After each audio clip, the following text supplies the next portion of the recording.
If you like this video, make sure to subscribe to Downfall Network for more cool content.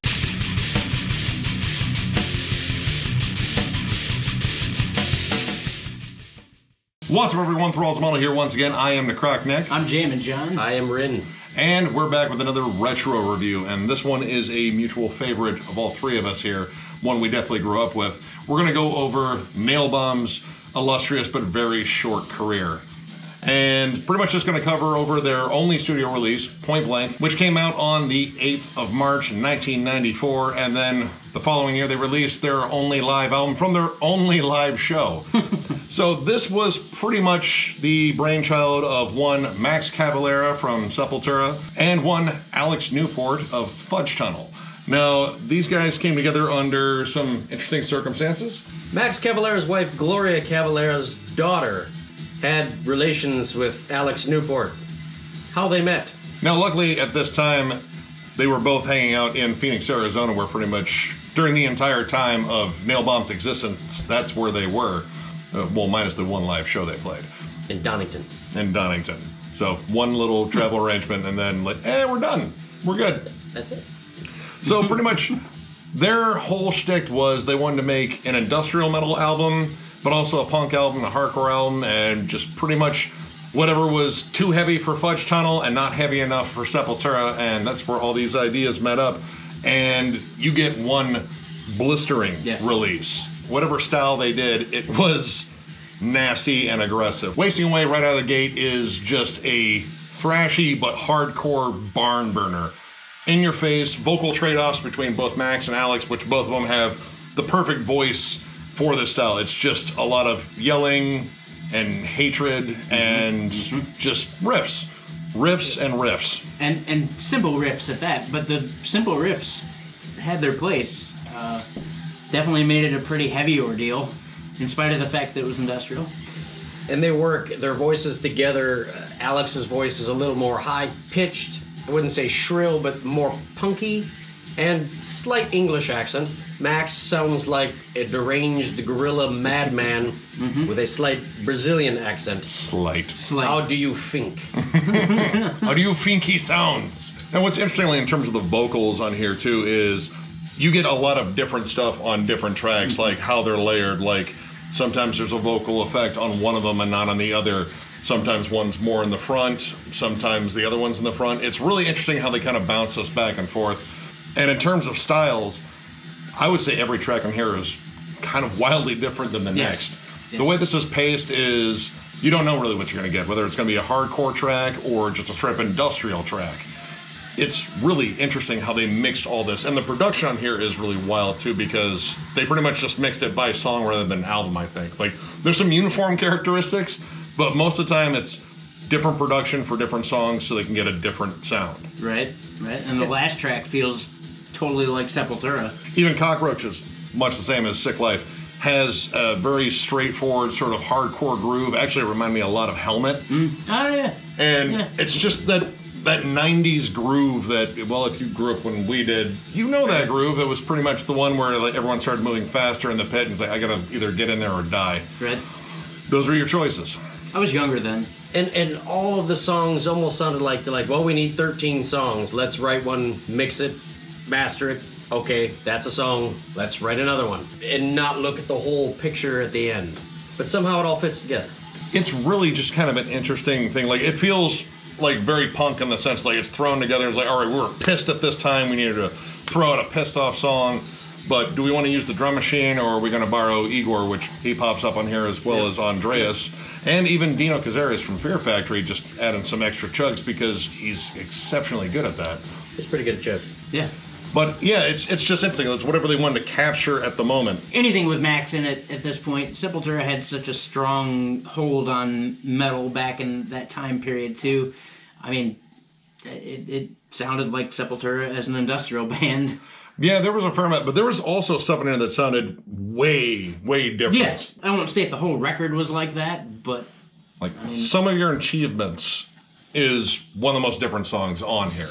It sounds like the apocalypse. Droning, sludgy, industrial drums, and we still haven't figured out what the hell the bass line is on it. If it's a bass line, It sounds like a stand-up bass. It could be a keyboard. Yeah, I was gonna. Yeah, I'm not entirely sure what it is. because it's not credited on the album. So Yeah. As far as what's credited on the album, Max Cavalera is credited as insults, rhythm guitar, bass, and sampling. Alex Newport is credited as mouthful of hate, lead guitar, bass, and sampling. they excelled at all their instruments. Not vocals. not Insults, mouthful of hate. That's Not what they're good at. Not so much vocals. no. No, the vocals are good. Yeah, no, the vocals are awesome. They just capture the feel, and I think that's Yeah, again, for the presentation of the whole thing, like, how would you have done it any different? you wouldn't. With less, you probably would have done it with not a Brazilian accent. It's funner with the It Brazilian. really accent, is. It really is. What do you think? This album is just like such a cool oddity. It really is, just because it's a meeting of so many different styles that necessarily didn't always meet. Like hardcore, metal, there were still people fighting in that one, but industrial and drum loops and stuff, like it's just a very raw, aggressive approach to all those styles of music, and they blend it so well. For expletive's sake, try not to swear very much, but I'm gonna fail. Poop. One of my Intercourse. favorite songs on here, the cool kind of industrial stomp, almost like a dance beat, and with this It weird is a dance beat. weird little sample of something rattling in the background, whispered vocals, and then all of a sudden into this explosive thrash barrage, just pretty much telling you to leave me alone, I'm going to live my life, and you can live yours way over there. My favorite song in here, as previously mentioned, is probably Cockroaches. It's impossible not to bang to this. Yeah, agreed. The groove. The killer ascending riff. There's a sample in this song from the movie Henry Portrait of a Serial Killer. I want to kill somebody. Say that again. I want to kill somebody. Let's me and you go for a ride, Otis. Dude, If I you love have that not movie. seen Henry Portrait of a Serial Killer, stop this video Right. and find it. Yep. Or Henry will find you. That's, You'll end up in a bathtub, sawed in half. Last time I checked, Michael Rooker's still pretty scary. Yeah. So, yeah. Yeah. Make is. good, make good on that. Watch For that all movie. you youngsters, he was Merle on The Walking Dead. Now, there are some things on this album that I didn't necessarily get into, like Shit Pinata. Just kind of a, thing on there to pad out the length, which, well, they really didn't need to when you had pretty much 11 minutes of silence at the end of this album anyway. right. Well. Right. That was the 90s thing. It was the 90s thing. Hey, wait, there's another track. How do I know? There's 8 minutes of silence. Just gotta hit this fast forward. But, for a right, while. but you gotta hit fast forward until you hear sound, and then you gotta rewind, and then let it play. The 90s. Yep. The 90s. And then your damn Walkman skipped. Yep. Yeah, You flip dude. the little button on it. Or when the headphones quit working in both sides, so it was only one. But if you held especially on the cassette players, Yeah. if you held the play button down a little farther, for some reason it would kick in the other headphone. 90s wiring. And honestly, World of Shit is not one of my favorites. This one is easily the most simple song, and we're talking about a lot of simple songs on here Pretty because simple. they're Simple, just straightforward. Yeah. This one is just pretty much a looped riff, a looped drum beat, and some really cool samples. I gotta give him that. And just Andreas solo and very repetitious chorus and verses. It's got a cool bass riff. It's got a heavy riff. The hate is reality. Don't you know God hates? It's cool. I kind of want to something like that. Maybe mix it up. But it's simple riffs rule. Yeah. I don't know. Andreas does his thing in it. I mean, look at Sepultura until recently, until the last probably 5-6 years. Those riffs were pretty simple, and some of those albums are the best damn albums on the face of the planet. Max only played with 4 strings. He's still to only this day, plays he's still with to 4 this And I don't Right, even know if he right. plays all of those 4. No, I think it's just the Or top even 2. plays. He just bunga. Bunga Twinkies. Yeah, World of Shit is pretty much the track that a metalhead will request at goth night at some club. Like, it's like, all right, yeah, I can get with this because he's got the guitar. It's pretty. You can dance to it. Leave me alone. It's kind of like that, or something you would hear on Mortal Kombat, which I love that movie. I can't really knock it. But it just kind of sticks out as a sore thumb, just as being probably the most simple one. And then it goes into an awesome cover after that of Exploitation by Doom, which I finally got around to ordering some of that because this band is wildly influential. But the best part of this cover is them playing Nailbomb for the frontman of Doom, I believe, and him pretty much shitting all over it. He's upset about it because he's English. Yeah, they're upset about things. It rains a lot and there's beans. Yeah. Have you seen their food? This album also teaches you a little bit of Portuguese with the song Vai Toma Noku, which is a killer song. Yeah. Max and Alex trade off as they usually do. Andreas also plays lead on this song. But the phrase Vai Toma Noku in Portuguese means to take it up the ass.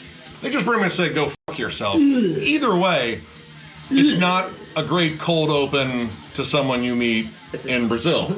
Hola, vai toma noku. Hey. Hey, Hey. Is that a knife? Yep, don't. Hey, am I being stabbed? Are you stabbing me? Why are you taking my wallet? Brazilian son of a Man. bitch. I like the way you wax your bikinis. A freshly shorn butthole is exceptionally breathtaking in the Brazilian summer. So overall, this is quite possibly one of my favorite one-off albums of all time.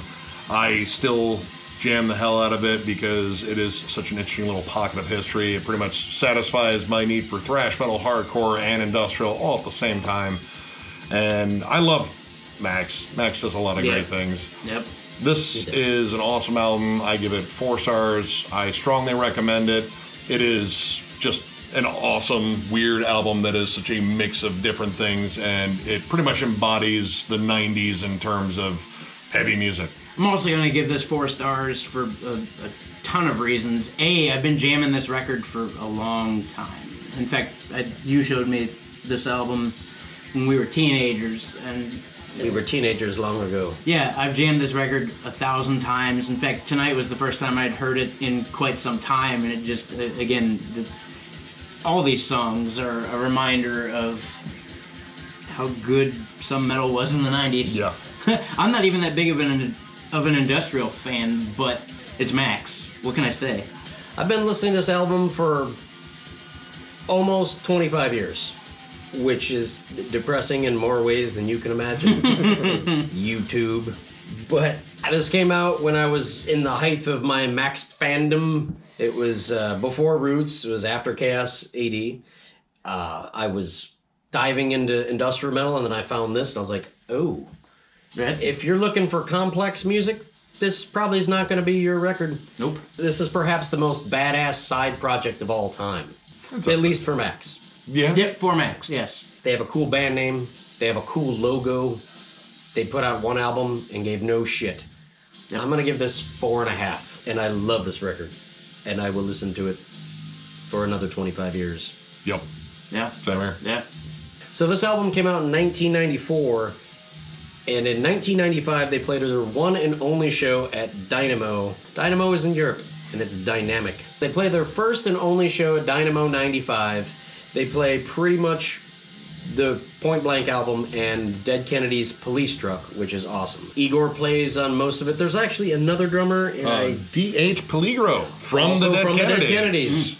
That's, yep, I was watching the performance on YouTube, as you're watching this on YouTube, so just click and watch the performance from Dynamo 95. It's awesome. Max has blonde and magenta hair. I thought it was purple. Purple, magenta, fuchsia.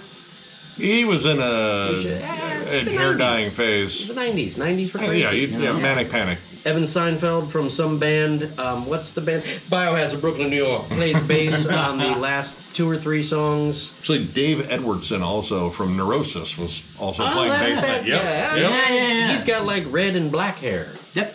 90s. You did that sort of thing. Yep.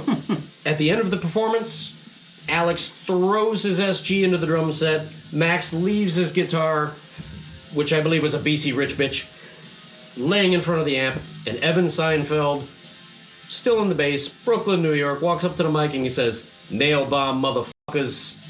And that kind of sums up Nailbomb's career. They punched you in the face and they walked away and you never saw him again, because if you did, you probably pressed charges.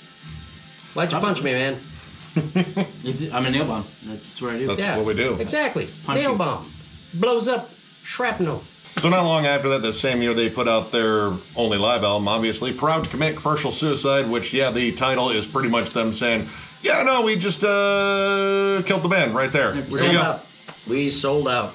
And pretty much they just threw on a couple of extra tracks. While You Sleep, I Destroy the World, which I'm glad it wasn't on Point Blank because it would be one of my least favorites, but not as much as Zero Tolerance, which was also not good. But the live performance is awesome. The live Yes. performance is absolutely great. Passionate, angry. We also had Rice Fulber on there from Frontline Assembly doing samples, the noise too.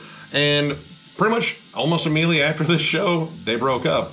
And Well, just decided not to. Breakup sounds so Right. morbid. Fuck you, man. They were just like, well, one and done? Yeah, sounds good. Yep. Alex Newport went on to actually be a pretty good producer. He pretty much does a lot of indie rock now. In fact, he produced a couple albums for Death Cab for Cutie, which I assume that's music that people listen to, not me. Circle pits galore. I'm sure. It sounds like it. It's got death in the title. It's got to be heavy. Super heavy. But he has done some other stuff outside of that. He did some stuff for Mars Volta and At the Drive-In and Block Party, which is another band I don't know anything about. But apparently he actually has a band called Red Love with one of the former members. So he's still playing music. And Max, do I need to say what he's been up to? We kind of know. I'm not entirely sure what he's been up to. Not much. There was a soul something or other. Soul Flea.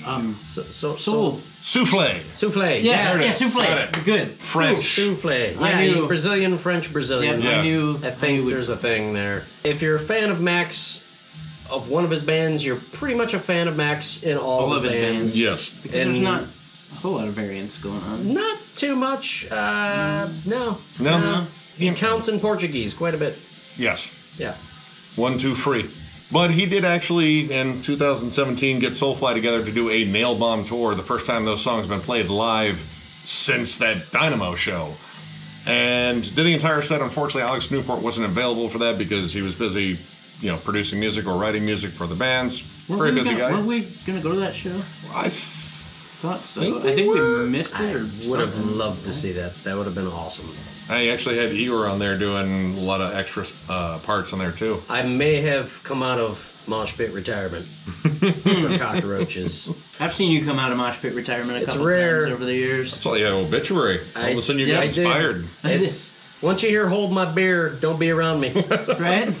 because I'm getting punched in the face. Dude. I already that- had 9 and 1, already plugged in. I just gotta hit that last one. I'm just Little gonna guys wait. down. Shit, Remember- back up. Remember the guy you popped in the face at Shadows Fall and at Howard's and I Mulberry? do. I Yep. do. He ripped my brand new Super Joint Ritual hoodie. And then you popped him in the face and then you puked. I did that. That is a fact. Epic. It was a good time. Watch out for the lightning and thunder. Yep. You know what I'm saying? So if you enjoyed the review, give it a thumbs up. And if you are new to the channel, subscribe because we do stuff like this all the time. We will catch you later. Take care. Bye, Tomanoku.